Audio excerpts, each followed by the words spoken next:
Assalamualaikum warahmatullahi wabarakatuh. Perkenalkan, saya Wawan, guru SMPN Satap 6 Panggarangan. Saya calon guru penggerak Kabupaten Lebak Angkatan 6. Pada kesempatan ini, saya akan menyampaikan filosofis pendidikan Ki Hajar Dewantara. Pembelajaran yang mencerminkan pemikiran Ki Hajar Dewantara adalah pendidikan merupakan proses manusia memanusiakan manusia.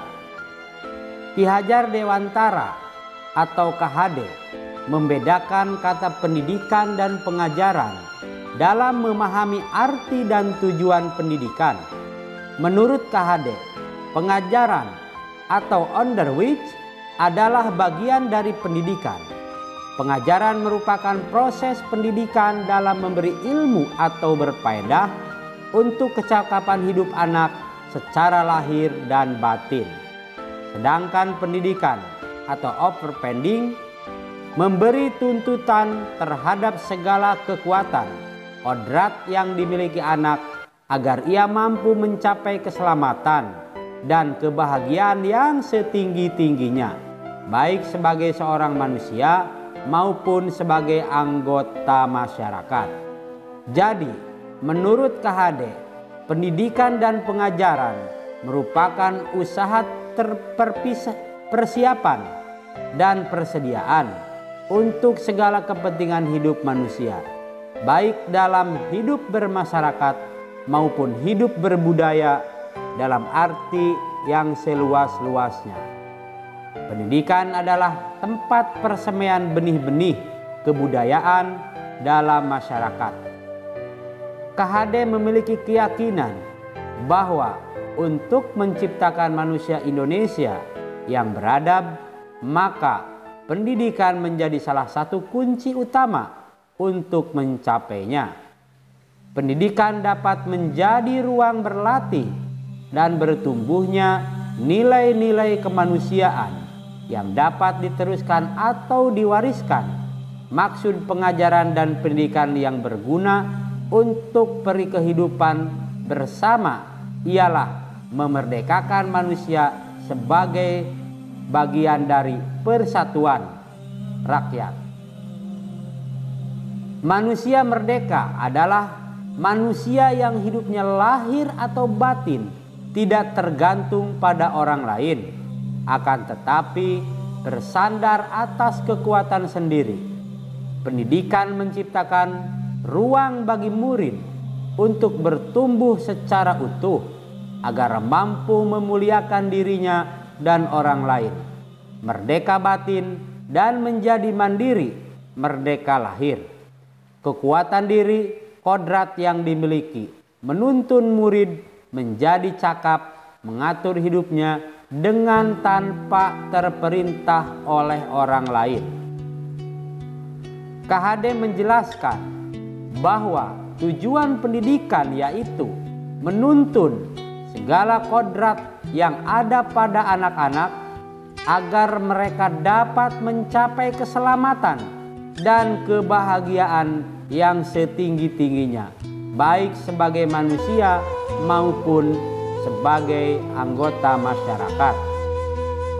Oleh sebab itu, pendidik itu hanya dapat menuntun tumbuh atau hidupnya kekuatan kodrat yang ada pada anak-anak agar dapat memperbaiki lakunya, bukan dasarnya.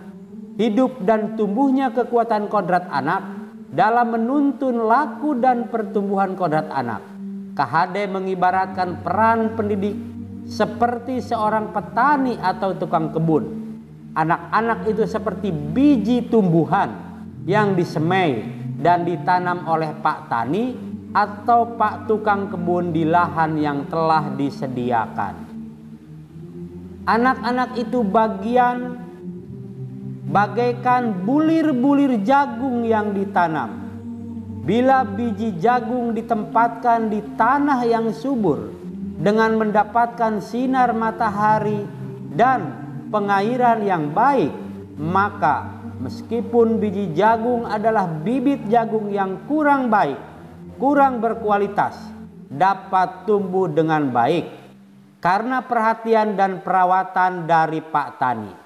Demikian sebaliknya, meskipun biji jagung itu disemai adalah bibit berkualitas baik, namun tumbuh di lahan yang gersang dan tidak mendapatkan pengairan dan cahaya matahari serta tangan dingin Pak Tani, maka biji jagung itu mungkin tumbuh namun tidak optimal.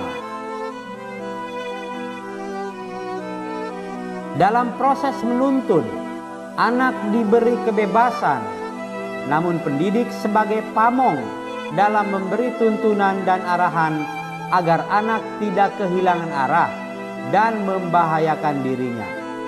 Seorang pamong dapat memberikan tuntunan agar anak dapat menumbuhkan kemerdekaannya dalam belajar. Anak juga secara sadar bahwa memahami kemerdekaan dirinya juga memengaruhi kemerdekaan anak lain.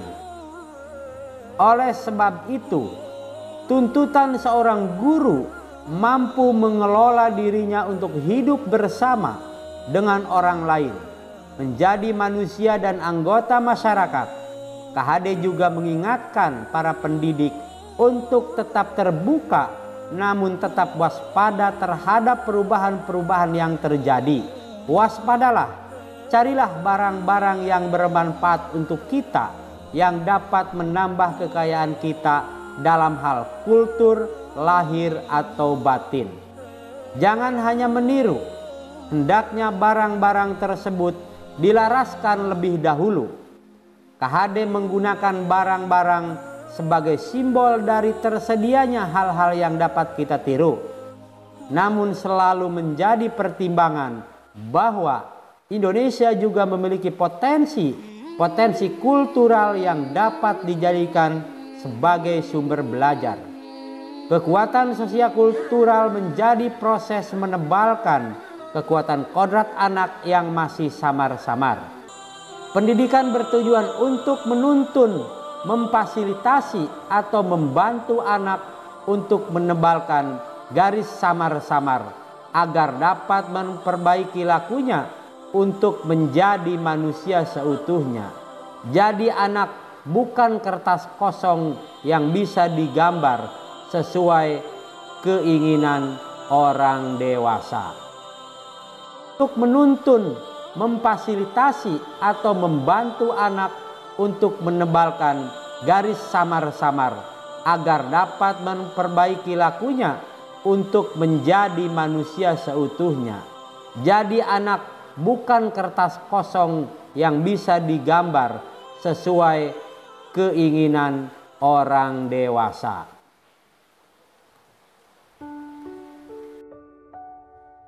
Dari filosofis pemikiran Ki Hajar Dewantara tersebut yang sudah coba saya terapkan di SMPN Satap 6 Panggarangan Kabupaten Lebak adalah menambahkan budi pekerti dalam proses pembelajaran seperti berdoa sebelum dan sesudah belajar, menyanyikan lagu nasional dan sesekali juga lagu daerah, melaksanakan Jumat bersih atau Jumsih yang dilanjutkan dengan mengaji bersama.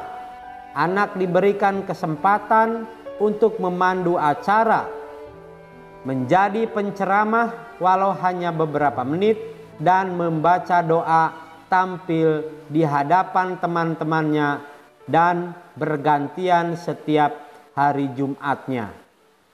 Upacara bendera setiap hari Senin dan pada saat hari-hari besar nasional. Menumbuhkan budaya literasi dengan terus menyediakan sarana pendukung yang ada seperti perpustakaan. Hal ini diharapkan dapat menumbuhkan dan tertanam sikap budi pekerti dan karakter baik pada diri anak. Itulah filosofis pendidikan Ki Hajar Dewantara. Semoga bisa saya laksanakan dan menjadi tuntunan di sekolah saya ini. Terima kasih. Assalamualaikum warahmatullahi wabarakatuh.